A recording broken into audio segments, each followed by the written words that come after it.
Shakib Al Hasan and Tamim ইকবালের যে দ্বন্দ্ব, সেই দ্বন্দ্বটা আগুন ঢালছে চন্দিকা হাথুরুসিং সিং। সব পরিচালকরা সর্বসম্মতিক্রমে একটা সিদ্ধান্ত গৃহীত হয়েছে যে চন্দিকা হাথুরুসিং সিংকে আমরা টার্মিনেট করব তার কন্ট্রাক্ট। সাকিব কিছু ভুল করেছে, no doubt, but Shakib Al Hasan 17-18 বছর ক্রিকেট খেলেছে বাংলাদেশের জন্য, পুরোপুরি গভর্নমেন্টের একটা ডিসিশন ছিল। চন্ডিকা হাথুরুসিং এর সঙ্গে আপনার একটা পার্সোনাল ক্ল্যাশ আছে, এটা গণমাধ্যমের খবর কিংবা গুজবও হতে পারে, গুঞ্জনও হতে পারে। That was true or not? আমি দেখেন, বাংলাদেশ ক্রিকেট যেগুলো ভালো হয়, আপনি যদি 2023-এর ওয়ার্ল্ড কাপের আমরা বেস্ট টিম, অনেক স্বপ্ন নিয়ে গিয়েছিলাম আমরা সেমিফাইনাল খেলবো, ট্রু, আমরা খেলতে পারি নাই। অ্যান্ড এইটার মধ্যে সবচেয়ে বড় নাটের গুরু ছিল চন্দিকা হাথুরুসিং সিং।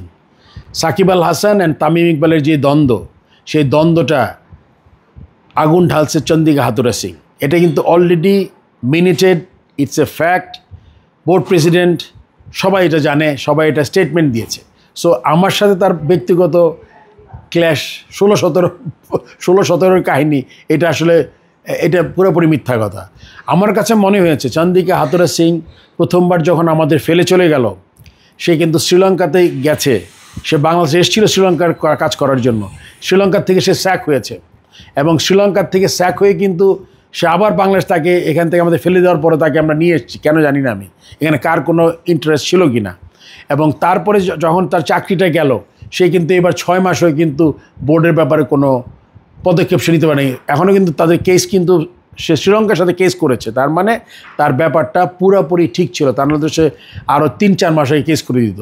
এখন আমি জানি না নতুন যে বোর্ড তাকে উস্কাই দিয়ে, বা নতুন board, sorry not president, the same bunch of directors, তারা আবার তাকে নিয়ে আবার আমার এগেন্সে কোনো খেলা শুরু করে কি না, এটাও কিন্তু আমি শঙ্কিত। বাট এটা তো কিছু যায় আসে না আবার, because decision has been made, এটা মিনিটেড।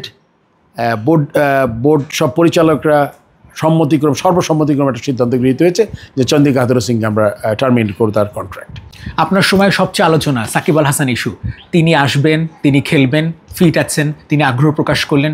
বাংলাদেশে জন্ম নেওয়া সবচেয়ে বড় ক্রিকেটার আসিফ মাহমুদ, তিনি চান না, অথবা আসিফ মাহমুদ লোক লেলিয়ে দেন, যেটা আমি দেখছি ওনার অনুসারীরা এসে 15 জন তারা মিছিল করে, সাকিবের নামে দেয়ালে লেখে এলোমেলো। আপনারা চেষ্টা করেছেন যেন মিনিমাইজ করা যায়, ব্যাপারটাকে সহজ করা যায়।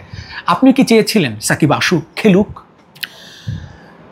আসলে এখন এটা তো বললে আপনি মনে হতে পারে যে আমি আসলে কিছু বলছি না। প্রবাবলি আমি অ্যাজ এ প্রেসিডেন্ট আমার ম্যাক্সিমামটা আমি করেছি।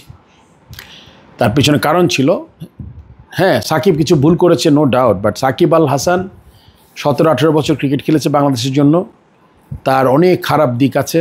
সে একটা দলের হয়ে আপনার খেলা চলাকালীন সময় সে এমপি হয়েছে, এগুলো কিন্তু আলাদা ইস্যু। তার ক্রিকেটিং ইস্যুতে আমি চেয়েছিলাম, সে যেহেতু দেশ থেকে রিটায়ার করতে চেয়েছিল টেস্টের মাধ্যমে, সেটা আমি চেষ্টা করেছিলাম, বাট এটা মানে পুরোপুরি গভর্নমেন্টের একটা ডিসিশন ছিল।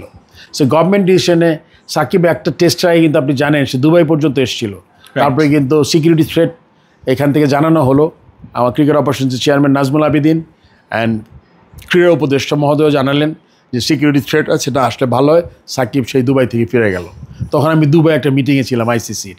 সো আমার সাথে সাকিবের ফোনে কথা হয়েছে, বললাম বলছি যেহেতু একটা সিকিউরিটি থ্রেট, এটা সিকিউরিটি ক্রিকেট বোর্ড দিতে পারবে না, এটা গভর্নমেন্টের দিতে হবে, এবং যদি কোনো কনসিকুয়েন্সেস হয় এটার দায়িত্ব আমি নিতে পারবো না অ্যাজ এ বোর্ড প্রেসিডেন্ট বা as a board as a whole.